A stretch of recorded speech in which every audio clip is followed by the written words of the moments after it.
Hi there, it's Steve Smith from Smith's Apples and Farm Market in Port Elgin, Ontario, Canada. Welcome back to this pruning series. This is pruning number 3, where I'd like to talk about precision pruning. This is where when you're pruning, you're thinking not just about the usual important factors of getting light and room in the tree. You're actually thinking about balancing the fruit load. And it just adds another layer to the challenge of pruning. Let's have a look at this tree right here. It's a Honeycrisp tree on M9 rootstock.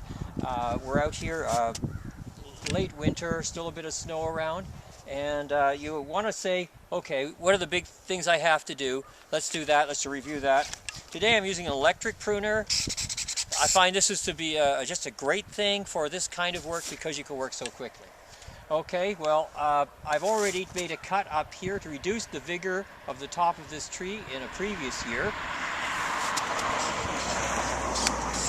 I'm going to remove that vigorous shoot just to some of these other competitors in here. Got lots of light coming in through here.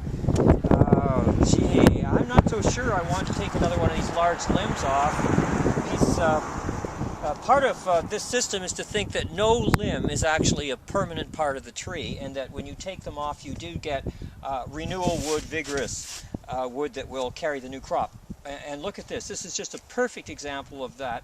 It looks like this was cut, this vigorous limb cut maybe about 2 years ago.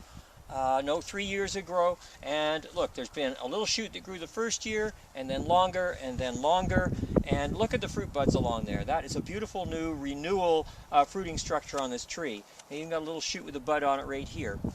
Previous cuts, no, they haven't shot out renewal. You know, you get them maybe 50% of the time if you're lucky. Okay, so what am I going to do with this tree?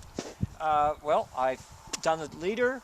I've said I'm not going to take off any of the large limbs this year, so we then look to simplify some of these. So we take off some of the side shoots along the side here, so that we have a column of leaves and fruit buds. And that's all I'm going to do here. Not a lot to do. Somebody did a good job on this tree last year. Okay, I think that's true. I singled all of those. Next, we're going to have to figure out how many fruit this tree should hold. And you might look at it and say, oh, I don't know. I'd say that tree could have maybe 120 fruit. That might be a pretty good number. And if you counted the buds on this right now, I'm telling you, there's 600, 700, 800 buds. So there's no way that you could have that many buds. Each bud could produce 5 apples, maybe 2 would pollinate. I don't know, way too many. So what are you going to do?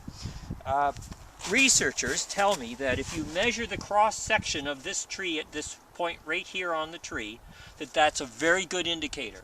And if you take the number of square centimeters of cross-sectional area and multiply it times the number 8, that's the maximum apples that most trees should have. With Honeycrisp, 5. So that's one way of doing it. Another way is using the Cornell University young apple tree thinning gauge, which looks like this.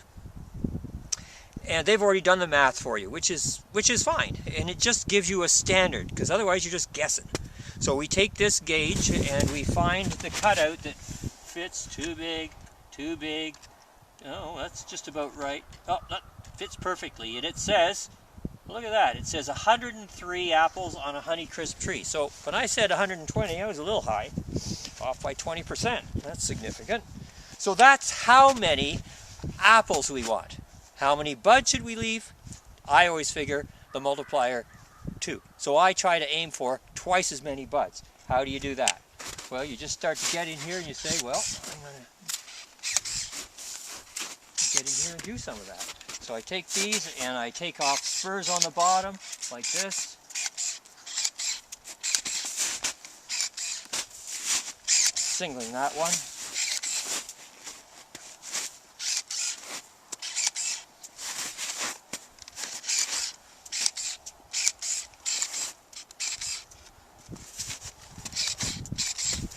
I think I kind of aim for the largest ones first, get the ones along the bottom. Ideally you'd have little shoots out the side with single buds on them that are going to pollinate nicely and give you the correct number of fruits. Well, I could finish the whole tree and then What I should do then is to count all the buds and see that I've got around 200 buds on this tree, and then I know I've done the right thing. Remember, why are you doing this? Because it's a lot of work.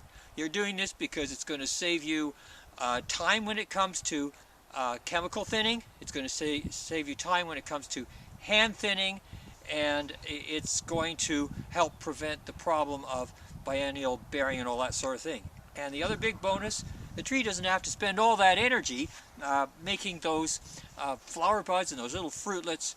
So the fruit that are here are going to be bigger, better, and boy, that's what we're all about. Anyways, thanks very much.